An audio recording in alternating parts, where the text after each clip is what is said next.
joining me for Canada Storytelling Day. This year, our theme is Raising Spirits, Tales to Cheer and Inspire. One of the things that I love about Canada is that it is a mosaic of people where cultures are celebrated and respected. And I'm very excited to share this West African tale with you today. We all know that one good turn deserves another, and this story explains why. One day, a strong, brave hunter went out into the forest looking for animals. He searched high and low and spent the entire day looking, but came up with nothing. He was known as a great hunter, but did not want to go home empty-handed. So he started to look for smaller animals, and he looked and looked until he found a parrot. Well, he raised his gun and looked directly at the parrot, who began to speak. Please, please, please, don't do it. Let me go, and on a future day, I will reward you. The hunter thought, this silly bird. But thinking that he was known as a great hunter, and really the parrot wouldn't have meant much to him, he took pity on the parrot, and the two parted ways. A long time passed, many years in fact, until the hunter got himself into a little bit of trouble. It was a very difficult situation. You see, one day when the hunter was out, he was hunting, and there were two large trees and high brush, and just as the sun was setting, he saw an animal moving. So he raised his gun and bang! But when he went to look to see what he had caught, a very terrible thing had happened. The hunter accidentally took a life. It was a very popular man in town, and well, everyone wanted him to pay. When he was brought before the king, he knew the laws of the land, but pleaded with the king that it was an accident. Yet, he and the king knew the laws of the land, and the hunter would have to pay. Around the same time, there used to be a festival held in the town, a grand festival, where the king would invite people from far and wide to come and enjoy the banquet. Well, in all the preparation, the king had a little more time to think about the hunter's situation. Although he felt for the hunter, he knew the rules, but the king had an idea. He called for the hunter to come from his prison, and he spoke to the hunter and said, "We have a festival, and people come from all over. Here is what I have for you. If you can pick me out of the crowd as your king, then I will spare your life.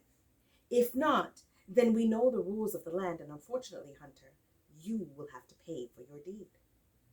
Well, the hunter thought about it for a moment, just a moment, and he agreed, because surely he would be able to pick his king out of a crowd.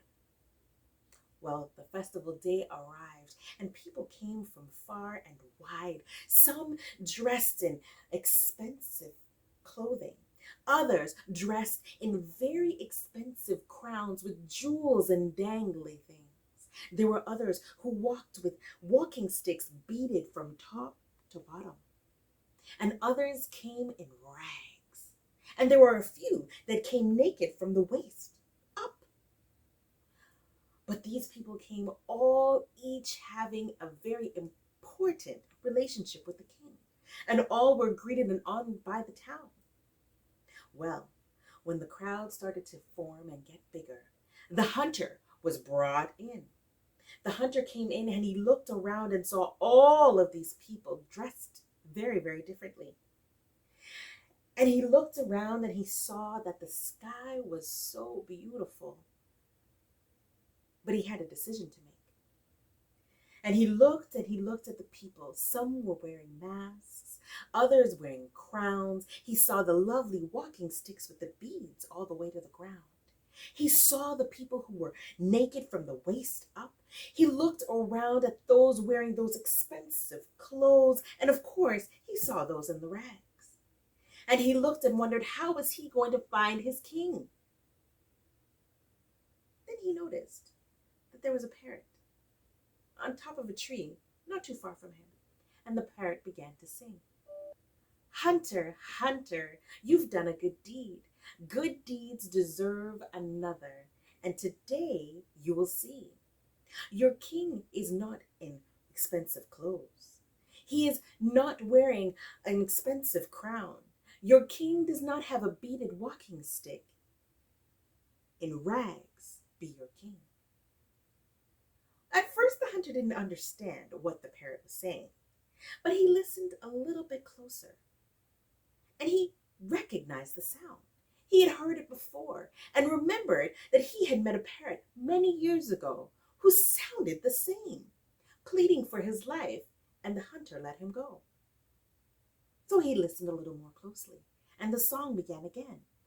Hunter, oh hunter, one good deed deserves another. Continue to be good.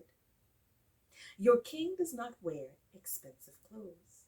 Your king does not wear a large crown. He does not wear a mask, nor is walking stick beaded to the ground. Rags be your king. Rags be your king. Well, the hunter at first thought it was funny that no one else could hear the parrot, just him. And he looked again at all of the guests, and he knew his decision. The hunter walked right up to the man wearing rags from head to toe and put his hands on his shoulders. This is my king. Well, everyone around him started laughing. How dare he think that his king would wear rags? But when the man was uncovered, he indeed was the king. And the hunter was praised for his wisdom and rewarded. Not only was he let free, he received gifts from all of the distinguished guests, and he was able to enjoy in the festivities. And I tell you, one deed definitely deserves another. And this story tells us to be kind to all of our fellow man and animals, even the birds. Because if you're kind to just one bird, you never know how you will be rewarded.